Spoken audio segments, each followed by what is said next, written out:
सुप्रिया जी, जो सवाल मैं आपसे पूछा था आप उस पर आई नहीं। लड़ाई पहले इनसे या पहले आपस की लड़ाई निपटानी होगी? मैं उसका जवाब दूंगी, लेकिन पहले मैं इनकी कुछ त्रुटियां आप मेरे सवाल का जवाब नहीं देती। आप उनसे भी जवाब नहीं ले पा रहे, मुझसे भी नहीं मैंने तो ले लिया। लेवल्ड है सुप्रिया जी, मैंने ले लिया उनसे सवाल। पहले मैं अपनी बात कहूंगी, उसके बाद आपके सवाल का जवाब दूंगी। इतनी पर दे दीजिएगा। हाँ, इतना लोग जरूर दीजिएगा। आपके शो में भी होना चाहिए। इन्होंने कहा छोटा देश बड़ा देश। आपके विदेश मंत्री ने ऑन रिकॉर्ड, जयशंकर जी ने ऑन रिकॉर्ड कहा है हम चीन से कैसे लड़ सकते हैं, वो इतनी बड़ी इकोनॉमी है, हम छोटी इकोनॉमी है। ये आपके विदेश मंत्री का कथन, या तो इसका खंडन करिए या उनको बर्खास्त करिए, क्योंकि चीन के आगे हमारी आर्मी आंख में आंख डाल के खड़ी है और आपके विदेश मंत्री ये कहकर उनका हौसला तोड़ते हैं। आपके प्रधानमंत्री, मेरे भी प्रधानमंत्री हैं, बिना पलक झपकाए कहते हैं कोई घुसा हुआ नहीं है। परसों 19th कोर कमांडर लेवल की बातें खत्म हुई और कोई परिणाम उसका नहीं निकला।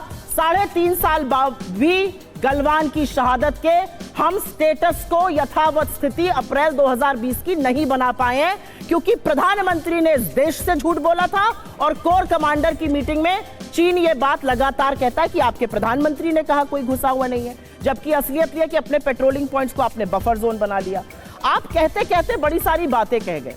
इस हफ्ते, इनफैक्ट लास्ट हफ्ते जब पार्लियामेंट चल रहा था, सीएजी नाम की संस्था का आपने नाम सुना होगा, कंट्रोलर एंड ऑडिटर जनरल, सरकार के सारे खर्चे की निगरानी करती है, नियंत्रण करती है, उसका ऑडिट करती है। उस संस्था ने 1 नहीं 2 नहीं 7 घोटालों का पर्दाफाश किया है मोदी सरकार में। ये कहते हैं रिपोर्ट ही गलत है। रिपोर्ट हमारे घर में थोड़ी लिखी गई है, रिपोर्ट भारत के सदन के पटल पे रखी गई है, करिए वहां पर डिस्प्यूट। घोटाला है भारतमाला प्रोजेक्ट में। द्वारका का एक्सप्रेसवे, ये सुनिएगा, बड़ी इंटरेस्टिंग बात है। द्वारका का एक्सप्रेसवे बन रहा था, 18 करोड़ प्रति किलोमीटर पे बनना था। बना कितने पे आपको पता है? 250 करोड़ प्रति किलोमीटर पे। एक मिनट, आप बातें बता रही हैं, वो 2 किलोमीटर में मंगलयान पहुंच गया, उतने में हमने 2 किलो। एक मिनट रुक जाइए, कुछ आ चुका है, सबको पता है। अरे उन लोगों को भी पता करने सबको पता है, देश की जनता जागरूक है, देश की जनता जागरूक है। पर आप मेरा सवाल का जवाब नहीं दे रहे। मुझे दिक्कत इतनी है कि आप मेरे सवाल 3 बार मैंने पूछा, आप मेरे सवाल पे नहीं आ रही। हम 2 ही लोग हैं, सवाल पर आ तो जाइए भाई। जिस सीएजी का नाम सुन के 2014 के पहले मिर्गी के दौरे आने लगते थे टेलीविजन एंकर्स को, पेपर फेंक फेंक के शोज होते थे, आज उस पर चर्चा ही नहीं हो रही है। सुई पटक सन्नाटा है। बताइए तो सही कि जितने में मंगलयान पहुंच गया उतने में 2 किलोमीटर सड़क आपने बनाई। आपका जवाब ले लेंगे, टिकट लगाइए उस सड़क पर। बिल्कुल आपके सवाल का जवाब ले लूंगा। आपने मुझसे मेरे गठबंधन के बारे में पूछा और वो सवाल जरूरी है। मुझे ऐसा लगता है कि हम एक थान के कटे लोग नहीं है, हमारे आपसी मतभेद जरूर हो सकते हैं, लेकिन हमारा एक विजन है। और वो विजन क्या है कि हम सब इस देश के संविधान में यकीन रखते हैं और उसी से एक प्रश्न निकलता है। हमारा मानना है कि संविधान हर हाल में सर्वोपरि है। Prime ministers economic advisory council के चीफ हैं विवेक देबरॉय। उन्होंने एक लेख लिखा 15 अगस्त को और कहा 77वें स्वाधीनता दिवस पर कि भारत के संविधान को बदल देना चाहिए। ये कहां से बात आ रही है? मोदी जी के बहुत निकट माने जाते हैं, उनके आर्थिक सलाहकारों की सूची में सबसे आगे हैं, अध्यक्ष हैं prime minister economic advisory council के। क्या ये सरकार संविधान बदलने की कोशिश कर रही है? और अगर नहीं कर रही है तो खंडन करे, क्योंकि विरोधाभासों से भरे हुए हैं।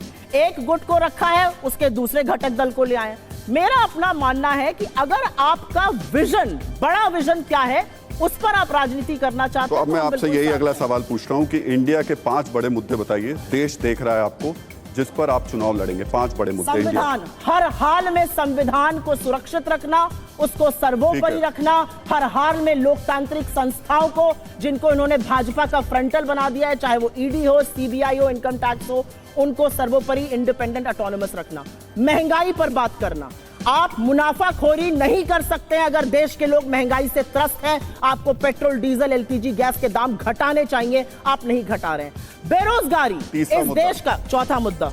मैंने लोकतांत्रिक बात करी, संविधान की बात करी, महंगाई करी, बेरोजगारी की बात करी। चौथा मुद्दा, इस देश में रोजगार इशू नंबर 1 to 10 है।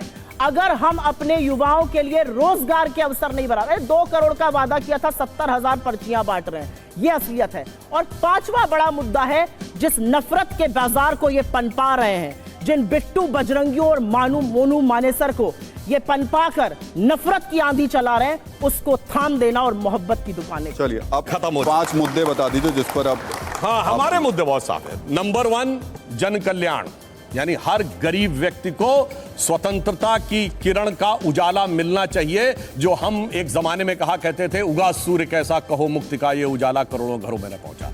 नंबर 2 विकास। विकास उस रफ्तार से होना चाहिए कि आज जैसे हम 5वीं बड़ी आर्थिक शक्ति बने, जो प्रधानमंत्री जी ने कहा तीसरे टेन्योर में तीसरी आर्थिक शक्ति बनेंगे, कि दुनिया देखे विकास कैसा होता है। और तीसरा क्या होना चाहिए? मजबूत राष्ट्रीय सुरक्षा, न बाहर से न कोई अंदर से। जैसे पहले आप याद करिए, चंडीगढ़ से चेन्नई तक और सूरत से लेकर गुवाहाटी तक धमाके ही धमाके होते थे, चलती ट्रेन में, बस में, जहां तहां लिखा रहता था, वो नहीं होना चाहिए। और अगला होना चाहिए राष्ट्रीय स्वाभिमान, आत्म गौरव। फिर उठता हुआ भव्य राम मंदिर देखिए, महाकाल का कॉरिडोर देखिए, केदारनाथ का उभरता हुआ मंदिर देखिए, भगवान बुद्ध की भूमि पर उठता हुआ देखिए, और उसके साथ भारत की वैश्विक प्रतिष्ठा। ये पांचों चीजें के साथ हम आगे बढ़ना चाहिए।